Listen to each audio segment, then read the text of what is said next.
तर मंडळी ही आहे शेतकरी बांधवांचा आठवडी बाजार आणि बाजारामध्ये जेवणासाठी या ठिकाणी शेतकरी बांधवांची गर्दी पाहायला मिळते। आपल्यासोबत या ठिकाणी वेगवेगळे शेतकरी बांधव जोडले गेलेत। आपण त्यांना विचारूया जेवणाची चव कशी आहे ते आणि पाहू शकता या ठिकाणी नामांकित आणि अख्ख्या परळीचे परिचयात असलेले काका आपल्यासोबत आहेत। काका नमस्ते। नमस्ते। कसं आहे जेवण आजचं? चांगलं छान आहे। एक नंबर यावंच लागते। शेतकऱ्यांचं जेवण जेवणाची भाकरी ग्रामीण भारत जर पाहायचं असेल तर खेडेगावातील आठवडी बाजारात यावंच लागते। एकच नंबर असं जेवण मंडळी या ठिकाणी आणि आमचा पाल आठवडी बाजार पालातील जेवण पाहू शकता।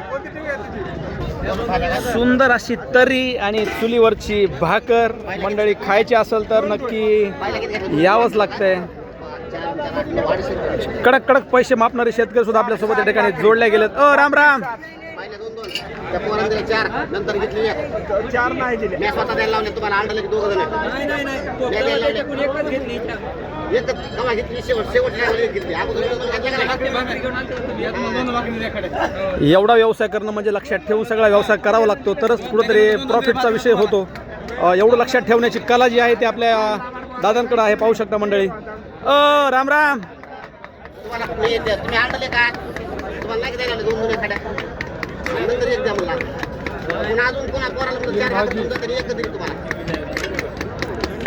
दादांनी भाकरी खाऊन कन्फ्युजन झाले दादा आणि पैसे द्यायला दादा आता आनगान करत नाहीत मंडळी। खुशीनं पैसे द्यायलेत।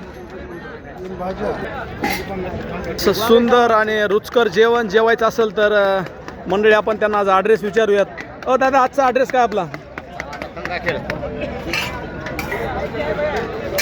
अशी ताजी आणि कडक चुलीवरची भाकर खायची असेल तर गंगाखेडच्या आठवडी बाजारामध्ये या।